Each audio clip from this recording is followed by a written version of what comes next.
I'd like to thank Secretary General Stoltenberg for hosting this NATO Defense Ministerial.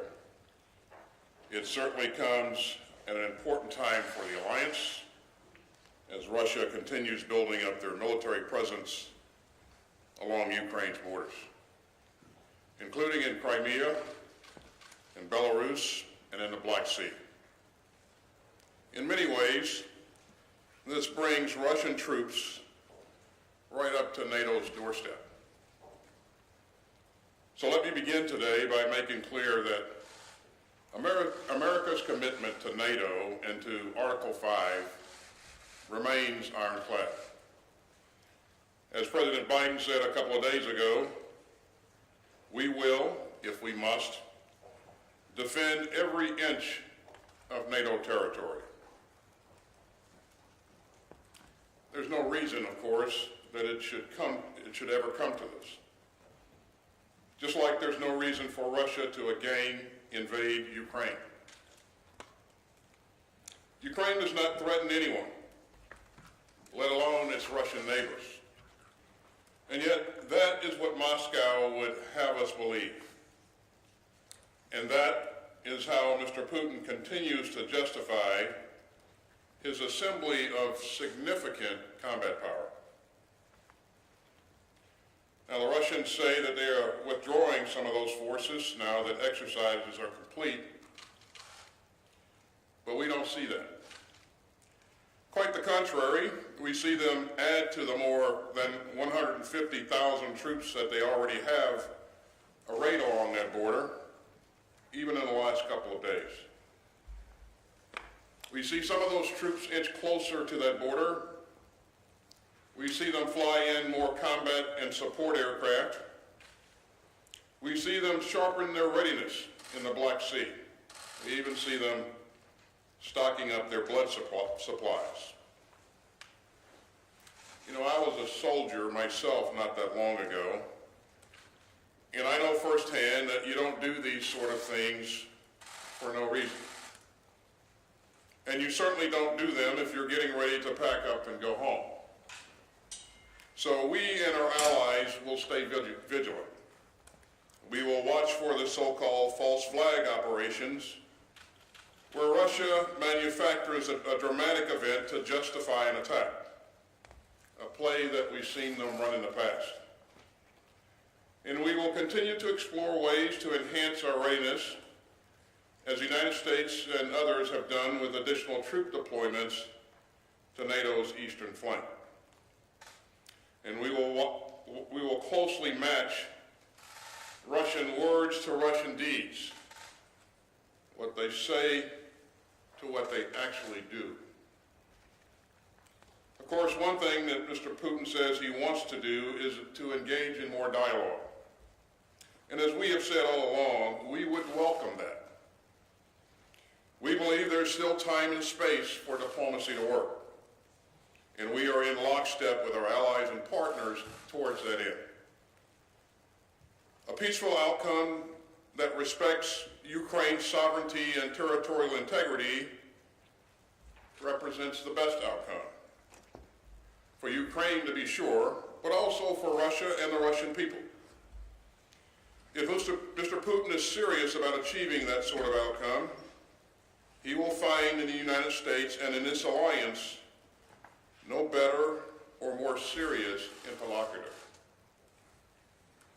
And if he's not, as his deeds thus far tend to indicate, it will be clear to the entire world that he started a war with diplomatic options left on the table. It will be Mr. Putin who will bear the responsibility for the suffering and the immense sacrifice that ensues. You know, I've been doing this for a long time, this business of national security. I joined the United States Army in the middle of the Cold War, and I have served and fought alongside NATO allies for the better part of my adult life. But I can honestly say that I have never seen the alliance more relevant and more united and more resolute than I see it today. Mr. Putin says that he doesn't want a strong NATO on his western flank. He's getting exactly that. I'll soon depart for Poland and then to Lithuania to spend some time with these strong allies who likewise take these obligations seriously. I'll visit with their troops in mind, see their leaders, talk with mine, and talk about how together we can bolster the defense of the alliance. I'd also like to add my appreciation to Bulgaria, who just today agreed to host a U.S. Army Stryker company for joint training opportunities. These troops will be departing Germany in the coming days, and they'll help ensure our readiness and our interoperability with Bulgaria as our NATO ally. All that is to say that I leave here incredibly proud of the alliance and satisfied in the knowledge that we will be sure-footed in the face of aggression, but dedicated, as always, to the prospect of peace. Harry Truman, the American president when NATO was founded, put it best when he noted that though peace was difficult, war was not inevitable. And so it is today. There is nothing inevitable about this looming conflict. It can still be averted. The path of diplomacy may be difficult, but it is still worth the trek. And NATO, as I said, remains sure-footed. Thank you, and I'll stop there and be happy to take a couple of questions. Okay, our first question will go to Phil Stork from Reuters. Mr. Secretary, who is responsible for the shelling today in Ukraine's Donbass region, and how concerning is it? And what are you doing to lower the risk of dangerous and potentially explosive U.S.-Russia interactions, like the close call between aircraft this weekend? Well, we've seen the reports of the shelling, and Phil, and they're certainly troubling. We're still gathering the details. But, you know, we've said for some time that the Russians might do something like this in order to justify a military conflict. So we'll be watching this very closely. And in terms of any potential interaction with our aircraft and someone else's aircraft, of course, we'll follow our own procedures very closely, which I think our airmen are very well rehearsed on. And we'll make sure that we're doing everything that we can to remain safe in the air. And if we see unsafe acts, we'll certainly demarche the people that are responsible for that. Next question goes to Bettina Klein from German radio. Thanks, Mr. Secretary. I understand you have the evidence that there's more troop building rather than troop withdrawal in Russia. At the same time, I hear some skepticism, certainly in the German public debate. How can we trust this? How can we trust American intelligence? What do you suggest to build more public trust? And would you consider at one point to make more evidence you have publicly available? Thank you. Well, you know, I don't see this as a competition of narratives. I think, you know, we've been very transparent about everything that we've seen thus far, and we've shared what we know with our allies and partners, and we really have done a very, very extensive job of making sure that our allies knew what we knew as soon as possible. But I think in order to address the issue that you raised, the solution is to continue to be transparent, to continue to talk to the American people and people around the world, quite frankly, and explain what we're seeing. And I think, that has been very helpful thus far. We will continue to do that. And we certainly endeavor to do that while we're in this conference this week. Next question goes to Carla Babbitt.